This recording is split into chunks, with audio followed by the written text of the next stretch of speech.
Good morning and welcome back. We're here now with Mr. Kerry Bladorn and Devin Biggs joining us for Trending. Oh yeah, Kerry Bladorn, the man, the myth, the legend, ready to have some fun with Trending, and we're excited for that museum to open up soon. Absolutely. It's going to be trending this summer. It is going to be trending. Trending. And I did, now that I'm closer to you, Kerry, I see that I forgot my own, what's it called, Stormy Cromer, and Devin also had one. We could have been matching on this. Mine's actually in the cave. I know, mine's in my backpack. Alas, too far away, too late. Yesterday, Michael, you said to me, are we going to wear Stormy Cromer's on air tomorrow morning? And Yep. I said, yeah, always. Of course we are. Here I am, wearing Stormy Cromer. I know, you remembered, and I've forgotten until this exact moment. Well, I feel naked without it, so. I don't want makeup or my hair gel to get on my Cromer. I want to keep it nice and clean. Oh boy. Well, let's get right into it this morning. And Omaha Nursery is debuting a first of its kind flower. Mulhall's is selling a firefly petunias,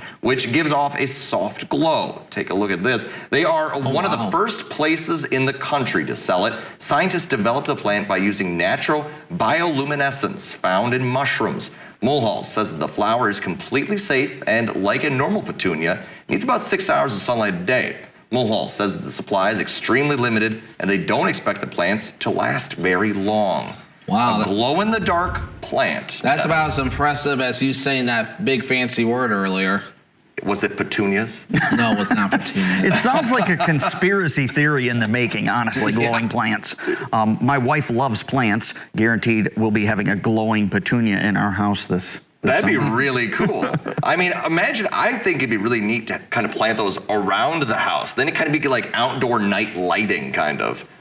But, you know, perhaps that's just a dream of mine. Or I could just, you know, plant them around yours, Kerry, and then one day you'll just wake up and then boom, there they are.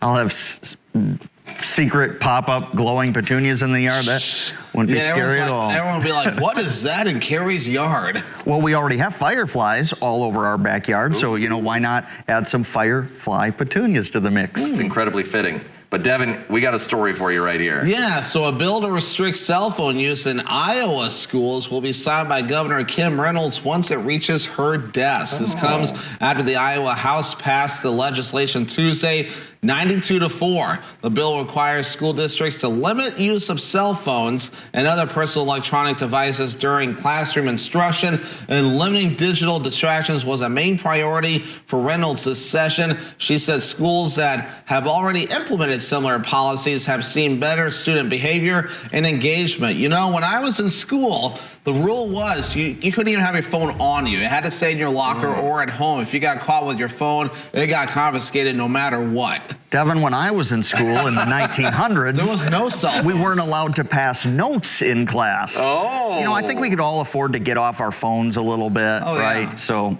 you know, I don't see a problem with this. Yeah, it's certainly an interesting thing. I did not think about not having the phones in schools. I know we had them, but we also had to keep them in lockers and stuff like that.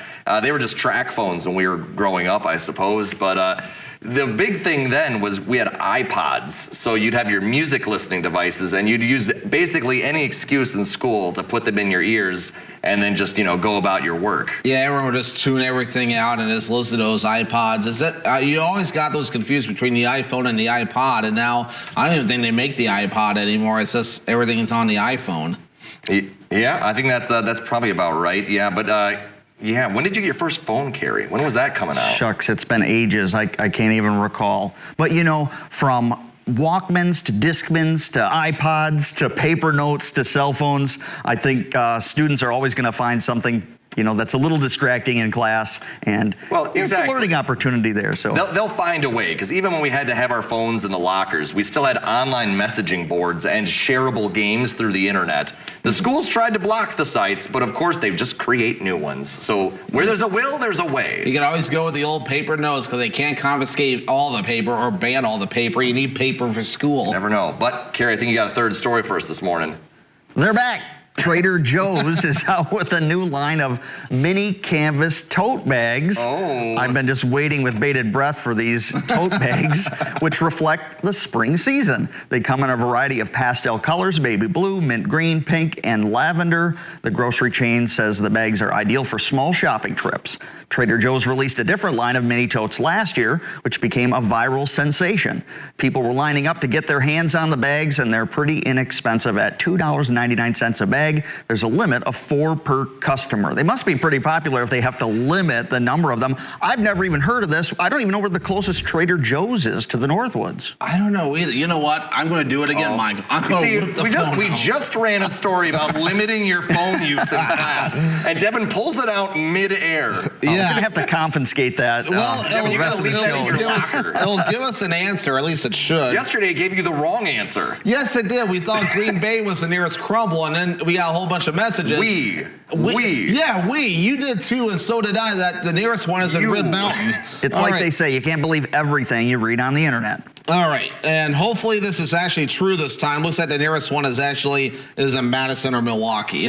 All right, so if you want one of those tote bags from the 4 of them. Northwoods, you take a trek down to Madison or Milwaukee and There you get go. yourself a pastel spring tote bag. Assuming my phone is correct. Obviously, if it's not, blow our messages up again, and we'll obviously see where it's His at. phone isn't performing well under pressure, as Yeah, we've well, seen. I mean, yours doesn't either. So. I don't use it under pressure. Do you even use it at all, or do you go with the old school flip phone? I use a pigeon, a carrier pigeon, to transport messages back and Oh, forth. I thought you passed papers around during work and everything. Either way, Mr. Biggs, I think you have a weather forecast for us. Yes, I do. Carrie's always looking for that weather forecast, so they got to plan ahead for the complex. But